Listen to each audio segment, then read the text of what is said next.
Hey Dragonauts, what's Dragon on? Flame Black here with another deck looking at Jund Midrange that was played in the DGen tournament just a few weeks back. Before I get into the deck tech, please remember to hit that subscribe button down below to stay up to date on all the newest brews. And with that, let's talk Jund Midrange. We are an Invoke Despair list.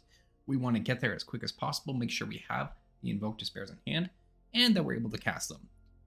But to be able to cast them, we need to make sure we're actually alive enough and we're not dead on board state. So let's take a look at the removal in this deck list first. Starting off, you can see the usual suspects: cut downs, go for the throats, and Sheholder's Edict.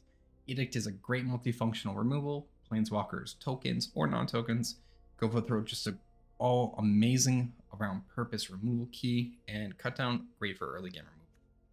In this package as well, though, we are playing a Dreams of Steel and Oil in the main. This is only a one of in the main, however, is still very effective in the meta. Dreams is able to exile a creature from your opponent's hand and graveyard. This is a really great 3-for-1 piece. Not only does it hit a creature, it also hits an artifact. So if your opponent is playing a reanimation style deck, you can remove the reanimation target from the graveyard while also targeting an additional card in their hand. Honestly, and the additional hand information is just huge on this. Like I said, honestly, this thing has been key. I have loved Dreams of Steel and Oil. I can't stress enough, this is a great meta to play it in. Rounding out our removal package, though, we are also playing a one of Soul Transfer and Unleash the Inferno. Soul Transfer has a nice kickback here, being able to either remove and exile a creature or planeswalker from the opponent's side, or returning a creature or planeswalker from the graveyard to our hand. Pending we have the conditions for both an artifact and enchantment, which between treasure tokens, blood tokens, and Fable being out, we can activate both modes. And there are some key targets we like bringing back here in our creature package that I'll get into in just a few. Lastly, Unleash the Inferno. With so many enchants going around, it is so key to have proper enchantment removal. Otherwise, you will just fall to it. I mean, mono white plays so many ossifications. There's borrow times to look out for. There's opponent's fables to look out for. Watching out for Reckoner Bankbusters for draw. A lot of great targets. Unleash the Inferno is perfect for picking those off after removing a creature or planeswalker on the field. So honestly, this is like a 2-for-1 for 4 mana. Really can't complain for that. That's a removal though. That's how we're gonna make sure we're staying alive. We're gonna multi-target different things, ensure that either the graveyard is being hit, creatures are being hit, the hand is being hit, and enchantments and artifacts are being hit. What else is part of our strategy though? Let's talk about the synergy creatures, the stuff that gets us to our top end for those Invoke Despairs, or as you'll probably see, some of the other bombs in that same slot. Well, starting off here, Armored Scrap Gorger. Again, graveyard is so key in this meta. Scrap Gorger is a great synergistic card here, either ramping you ahead, fixing color mana, or eating a card from the graveyard, or frankly both. And after it's eaten 3 cards and gotten 3 oil counters, it gets +3/+0, so you effectively can have a 2-mana 3/3 that hits the graveyard every time it taps. Reanimation decks are going to hate going up against this. Any type of recursion deck. Honestly, Scrap Gorger, 10 out of 10. We're also jamming in Bloodtithe Harvester here. Harvester is just a great all-star that we all know. 2-mana 3/2, can act as a removal, getting you that blood token, let you filter through some cards. All around, a great body. For our 2-drop synergy here, though, we're running Tyvar, Jubilant Brawler in this list. Scrap Gorger and Bloodtithe Harvester both benefit from Tyvar in the passive ability. You can activate abilities of creatures as though they had haste. So Bloodtithe Harvester with a Tyvar art is immediately able to tap and sacrifice itself in order to remove a creature on board. In addition, we can -2 on Tyvar, mill some cards, and return a creature with CMC 2 or less back from the graveyard to the battlefield, so that Bloodtithe Harvester can do it again and you'll get another blood token. Just all-around recursive value over and over again. Tyvar has a really nice extra synergy with this list though as well, in the form of Fable. We know the Fable combos with everything. But when Fable flips over to Reflection of Kiki-Jiki, you can actually use the Reflection of Kiki-Jiki's ability right away when Tyvar is out. That is an instantly ability to just copy something right away. So those Bloodtithe Harvesters we were just talking about, well, now you've got even more. Lastly, finishing off the synergistic pile here, 2 very cool cards. Glissa Sunslayer, fantastic 3-drop. First Strike and Death Touch make this an absolute menace for creature decks to try to attack into. Even when you're the one attacking in, Glissa's just always going to trade favorably and push value. In addition, when she deals combat damage, you're either going to be able to draw a card, destroy an enchantment, or remove 3 counters. from different permanents, from a target permanent, sorry. The draw ability is fantastic though. Jund can oftentimes struggle from keeping a full hand size. We don't really run Bankbuster in this type of deck, and managing our resources is important. This is a great way to keep those resources going. Just throwing an enchantment, like I said, this is an enchantment meta. Glissa is just able to blow up any enchantment as long as combat damage has been dealt, and your opponent may not want to lose a creature against Glissa, so the enchantment's your choice of what you want to remove. The last one is probably my favorite for Glissa though, that removing 3 counters. A lot of the times you can be very aggressive with this and target planeswalkers, maybe take away things on lands to that effect, but what I really love doing with Glissa here is actually removing the counters from Fable of the Mirrorbreaker and either completely resetting Fable or taking it back to 1 in the same turn that it has just gone up to, the second lore counter. Reason being, for that Bloated Contaminator. Contaminator is a good 3-mana 4/4, just good body, has trample, pushes power, toxic 1, so a bit of a clock on the opponent. But when it deals damage, you get to proliferate. So not only does that help your Tyvar in getting an additional thing, you can actually go through a turn with both Glissa, Bloated Contaminator, and Fable out to use Glissa, remove a lore counter, set Fable back to 1, and use Contaminator to uptake it back to 2, so you can see an extra 2 cards in a turn if you really need to. Understandably, this may sound like a really cute synergy, but seeing an extra 2 cards a turn can be a huge advantage, and that does at least exist as a possibility in this deck list. Now let's round up to the top end here, our typical bombs. You already know Invoke Despair, this is a great finisher, and between Armored Scrapgorger and Fable of the Mirrorbreaker, you have a very strong chance just to cast this out in turn 4, which can be absolutely devastating. In addition to that, we are playing Sheholder of the Apocalypse. This is going to let you gain some life, drain your opponent down. We've got Thrun, Breaker of Silence, 5-mana 5/5 that is really just impossible to deal with unless the opponent is playing exile effects. Otherwise, they have to trade in on it, and they have to be putting pressure on you. But 5/5, damage on board, has trample. Only good things to say about Thrun. And lastly, probably my favorite Planeswalker from All Will Be One, Lukka, Bound to Ruin. When you first look at Lukka, you're like, all right, 4-mana or 5-mana walker, has some sweet abilities. The real nice thing that Lukka does here is the -1 that I adore, making a 3/3 Phyrexian Beast with Toxic 1. Every turn Lukka comes around, you can just -1 and keep making more beasts. This gives you more blockers, more attackers, more board presence, and even after a board wipe, Lukka is still going to be standing, so you can just continue to do the minus and repopulate your board state. In addition, if you are really hyped up on playing creatures and stuff, you can always use Lukka +1 to get some extra abilities, and say use that for Fable, because that's key here. It's to cast abilities or activate abilities of creatures. So you can use Lukka's ability to activate Reflection in tandem, +1 up Tyvar to untap the Reflection, and then use that additional secondary mana to retap Fable again. So again, those cross synergies that work out so well here. In terms of our land base, not too much different from what you usually run. I mean, we've got Takenuma, we have great planeswalkers or great creatures we may want to bring back. Silken gives us a little bit of extra push or blockers we need, and Boseiju is Boseiju. Need I say more? Boseiju is Boseiju. Talking sideboard though, what's our strategy for the sideboard? Up against control, you're really just going to be bringing in Duresses. Lily is going to come in along with Nissa, Vraska, and that Tyrannix or Rex, potentially Vraska as well. The big reason here is our deck actually kind of moves away from being more mid-range. You substitute out all the creature removal, and you bring in the planeswalkers. So you become a little bit like a mid-range Super Friends list for Jund. Playing out each one, and every planeswalker has great synergies, all working together, along with Bloated Contaminator just proliferating them further and further to that end game. Up against aggro, we've got Gix's Command and Brotherhood, very easy substitutions to bring in. And against mid-range, you've got Dreams of Steel and Oil. You can bring in Duress if they're very heavy into the non-creature spells. You've got that extra Terror Center kicking in there. You got Lily. So you have very flexible options up against mid-range. And that is what I love about this list. Flexibility. And that is the key power point of Jund in this meta. Well, Dragonauts, that's the deck. Enjoy the games. Ooh, throw in Tyvar. Against mid-range? It was a close one. I don't think I can keep this against mono white mid-range. Invokes at least something. Cutdowns aren't really what I like in this matchup, but I like the Scrap Quarter at least. And Unleash is a good draw. There's potential we get a turn 4 Invoke Despair.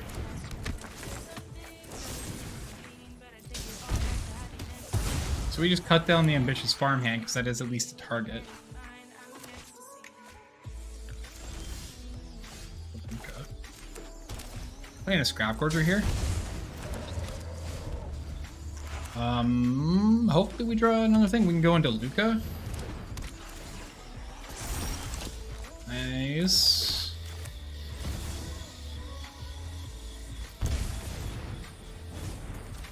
Okay. Jamming Lukka here. We are just gonna -3 Lukka to make a beast.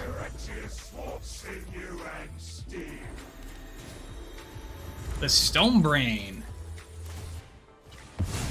In the main? Damn. I lose Invoke Despair here, probably. Respect the Stonebrain. Good include. Yep. I do get to draw a card, though. Could have been a better card. I'm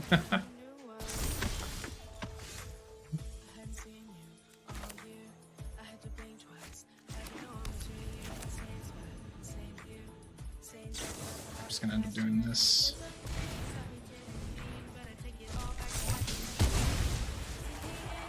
Kill the wedding announcement, right?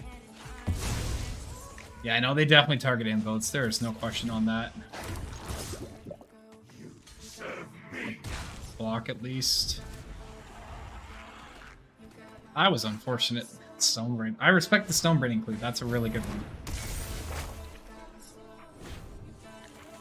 We have some Toxic Beast doing stuff though.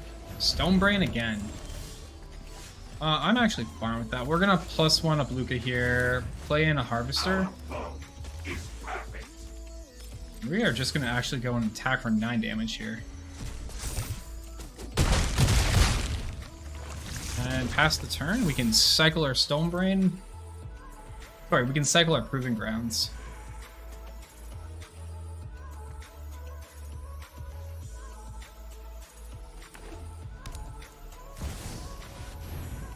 Paragon. And then in response, go for the Throat the Paragon. And then we've got lethal on board. Right, get game 1. Hey, game 2.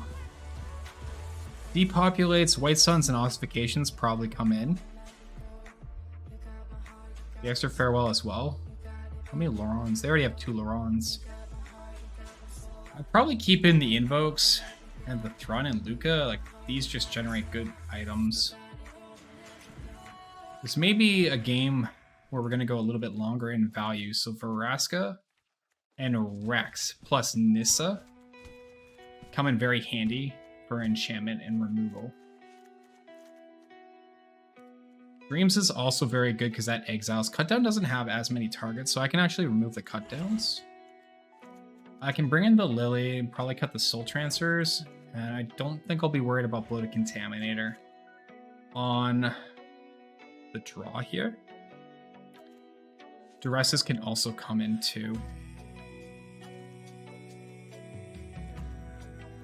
So I might actually cut Thrun. Now Thrun actually plays around a lot of theirs. Can't be the target, right?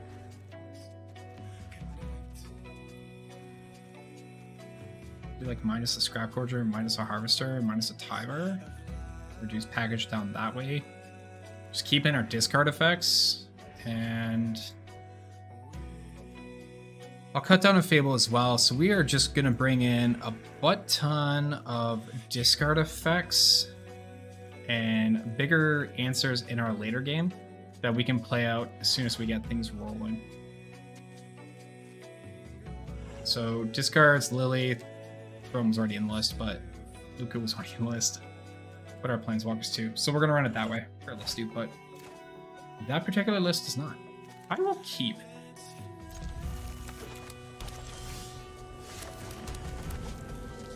Double Duress is very strong. Really? Yeah. Yeah, no, midrange just doesn't really play it. You know what?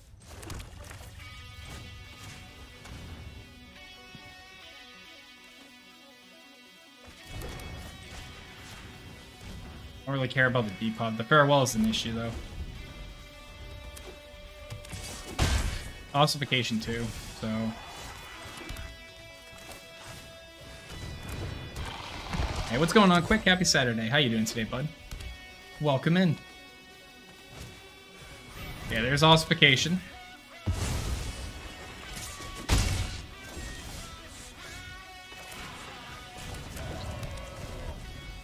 I already discarded one too, but they probably brought in the others. Everything's fine. We will Lukka here.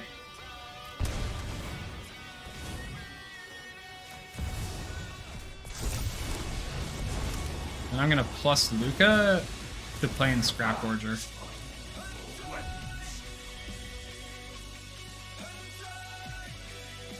And then this will let me use Nissa, where I can blow up the ossification or the wedding announcement.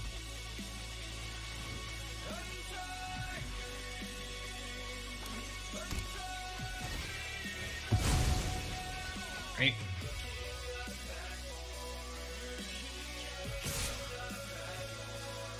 I don't want to play into a Naganja, so I'll let Lukka go down to 2. That's fine.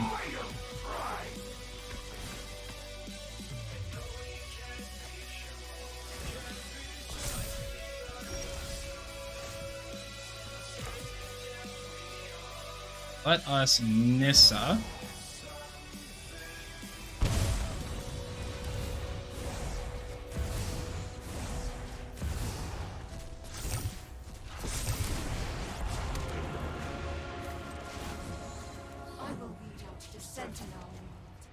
Get rid of the ossification. That'll get back my Glissa.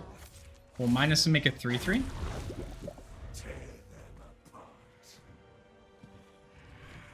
Okay. Doing a lot here on 3 lands. Still have good other plays.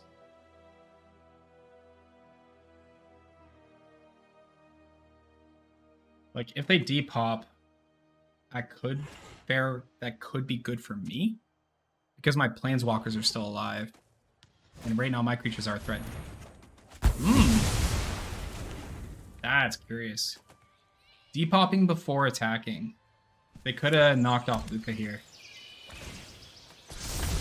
That I find interesting. Cast in Fable. Let's make a Phyrexian. We'll boot up the mana, we'll say next. How's your afternoon going, Quick? Hope you're doing well, friend.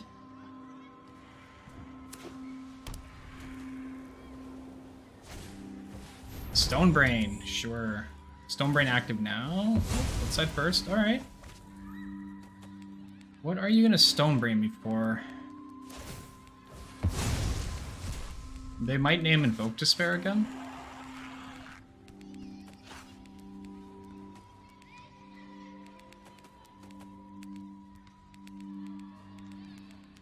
Like, my walkers here are just going to keep making board states. As soon as I can land Vraska, I just get to proliferate.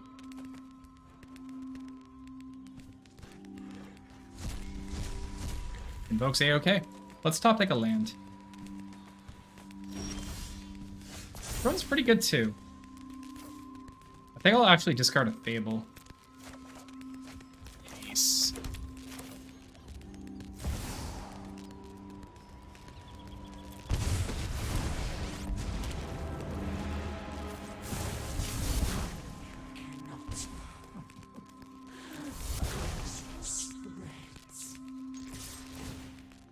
Attacking for 5.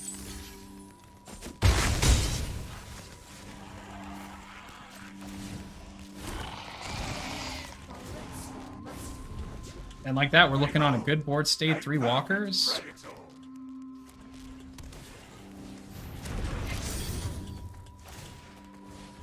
Okay. Yeah, Aaron, I'm wearing my contacts today. How you doing? Welcome in. Hope it is going well, friend. I think I'm gonna go for it here, actually.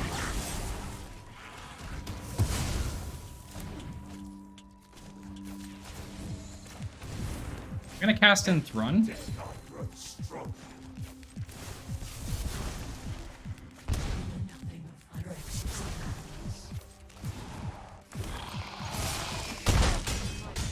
Put opponent down to 6. Playing here, pass the turn. They have to answer this board state now.